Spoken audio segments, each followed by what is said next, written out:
Nigerians spent 40 trillion naira on consuming food and non-food items in 2019. This according to the Nigerian Bureau of Statistics 2019 Consumption Expenditure Pattern Report for the nation. How much of this 40 trillion naira was spent on food? How much was spent on non-food items? What do the spending patterns tell us about our economy? Joining us to answer these questions is Wilson Erumebor. He's an economist at the NESG, the Nigerian Economic Summit Group. Good morning to you, Wilson. Welcome to the show. Now, how much of this 40 trillion did Nigerians spend in 2019 on food items and non-food items? Okay, so what we've seen from the report is that from the breakdown, so it shows that we spend more on food items than on non-food items.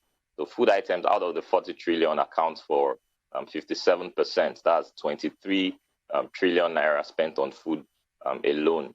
So if you look at non-food items, that has about 43%. So which it has about 17 trillion, which is about 43%. So it tells you that perhaps we're spending more on food items than on non-food items, and that in itself has an implication as to more like how developed we are, because the more you make progress as a country, the lower the share of food as a percentage of total expenditure.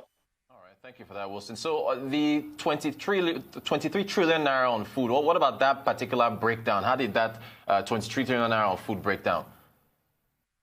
So we noticed from the data that about 20% of that 23 trillion naira was spent on, so you have food consumed outside of home. So we're talking about things like dinner, breakfast, or whatever, when you go to an eatery, a restaurant, to buy whatever, to consume that particular commodity. So it basically looks at most of the food items, but those that are spent outside of home. So it also includes things like alcohol, drinks, and all that. And we spent a whopping 4.6 trillion naira on food consumed outside of home.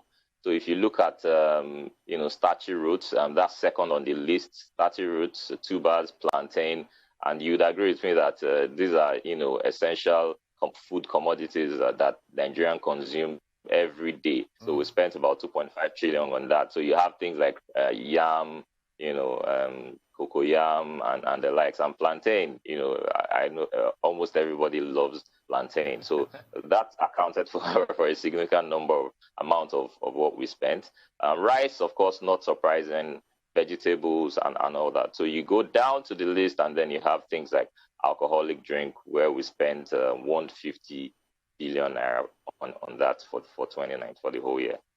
Thank you so much. I can assure you plantain is a favorite of mine as well, Wilson. Now, so 23 trillion on food, so the remaining 17 trillion now was spent on non-food items. Well, what's the breakdown with the non-food and 17 trillion spent there? Yes, so what for the non-food, we have most of it was spent on transport. So basically moving around, trying to commute from one place to another. A couple of regions, like the Southwest, for instance, led in this particular aspect of transport. Interestingly, the second biggest item was on health.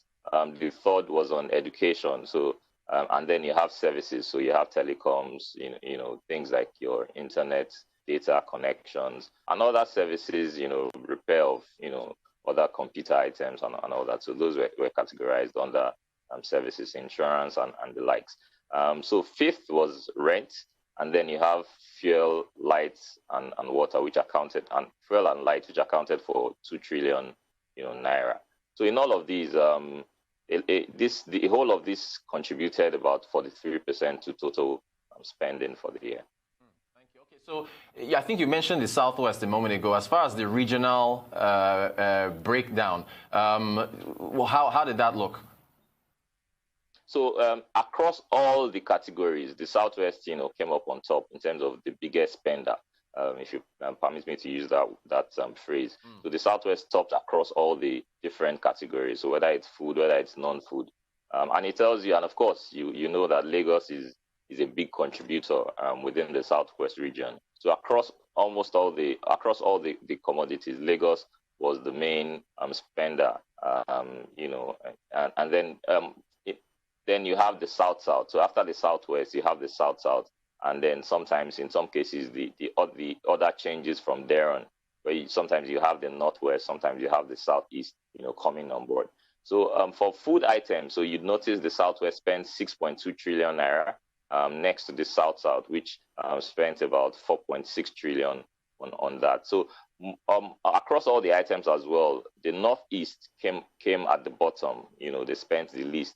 And this survey excluded Borno State, basically because of insecurity issues and all that. So that's how it went across the regions. Thank you. So I'm guessing that for non-food expenditure, it pretty much would follow that same pattern as far as the regions. Yes, exactly. So for non-food items too, it followed exactly the same pattern: the Southwest, the South-South, the Northwest, and the North Central, and then the Southeast, and then the Northeast. So there's that pattern. Sometimes this could be determined by your level of purchasing power across the region, depending on the item. Other times it depends on your population. So also depends on the item if you want to do a breakdown.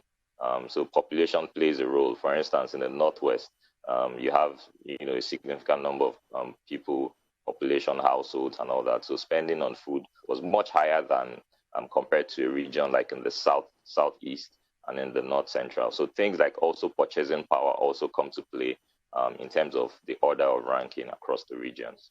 Okay, fantastic. Now, also, Wilson, when we look at these breakdowns for every category, and I'm sure, healthcare, entertainment, transport, and well, the Southwest leads, boosted by Lagos. What does this say about the competitiveness of the states, if you will, or perhaps the wealth of the inhabitants of the states, and whether or not Lagos can be given a run for its money down the line, if ever? Well, Lagos is the biggest economy in the country. Lots of economic activities. If you look at it's even reflected in the state's revenue. So you have more of internally generated revenue than the allocations from the federal government and all. So there's Lagos has enjoyed that level of high population growth over time, with people coming in and coming into the state. Consistent leadership, I must say, as well, has led. But for across all the other states, some of them aren't lucky to have that. But in terms of competitiveness, I think the idea should not be to be like Lagos or to want to suppress or surpass Lagos as it were. More, it should be each state looking inwards and embracing their uniqueness. So, for instance, if a state is endowed with agriculture, that state can actually feed Lagos, and it's even happening. Lagos is not so strong in agriculture. Much of its food comes from, other regions and even neighboring states as well. So I think what we need to start looking at is how can these states harness these uniqueness, these resources that they have, and how can they, have that ensure collaboration with the private sector, consistent one, to move away from a lot of informal type economic activities to big industrial activities that can, stimulate production outputs and aggregate demand within those states. So in some countries you'd have things like agricultural states, agri-cities, states that are, in Borneo, Indonesia, it's known for oil palm, and they have one of the best, machineries, latest modern technologies. I think we can begin to look towards that direction. That what are the key resources and economic activities within a state that can make them competitive, and how can we begin to harness them rather than waiting for FAC allocations. Thank you. Okay, so what do these consumption patterns tell us about developing economies versus developed economies as far as the spending is concerned? So one of the key message that it tells us is the fact that we still spend 57% of our expenses, total expenditure on food. That in itself is worrisome because as countries make progress, as you become more developed, much of your income, much of your expenditure goes to non-food items, and food begins to have more lesser share. Not actually in absolute value. In terms of absolute value, you can spend more. Food spending would increase, but not as fast as non-food spending. So it should be. So in countries like, let's say, Brazil, for instance, food accounts for just 17% of what they spend. In South Africa, I think it's about 40% amongst the poor. And then even amongst the rich, you have things as low as 5%. So that tells you that even within Nigeria, within the state, richer regions would spend more on non-food items than on food items. And that's very clear. As if you look at data from Lagos, that came out very clearly. And even states like Delta, not so much spent more on food, but then the share was very close. As we make progress, we should start to see how to close that gap.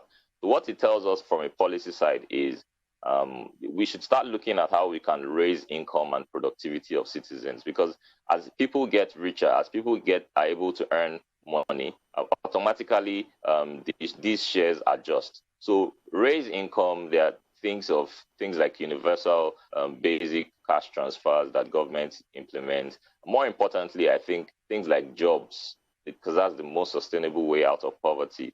Create a friendly enabling environment for businesses. When businesses can create jobs, they can employ people and people can earn a living.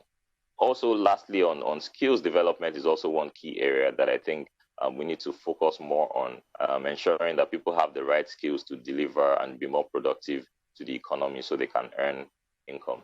Fantastic. Okay, we've only got about a minute to go, Wilson. The last report we got was in 2009. Is there any hope we can get this on an annual basis, or am I being too hopeful? Well, I think that that would be an ideal thing. I mean, from a very optimistic point of view. I mean, it would be nice to have this if it can be done monthly. I mean, it would be nice to, but in a realistic sense, I don't think it's possible, especially because of the huge amount of resources that goes into this kind of survey. And again, I think as a country, we also need to start prioritizing funding data as such. So for now, I'm not quite sure we can get this on an annual basis, but with time, and I hope that when we have, when we can prioritize things like data, we can begin to put more resources so that we can fund such data like this, because it's very helpful for even government in terms of making policy decisions, and even for citizens as well, and businesses to also understand consumer profiling. All right. Thank you so much, Wilson Erumebor, who is an economist with the NESG, the Nigerian Economic Summit Group, for taking us through the 40 trillion naira spent by Nigerians in 2019, coming from the NBS spending patterns report. Thank you so much.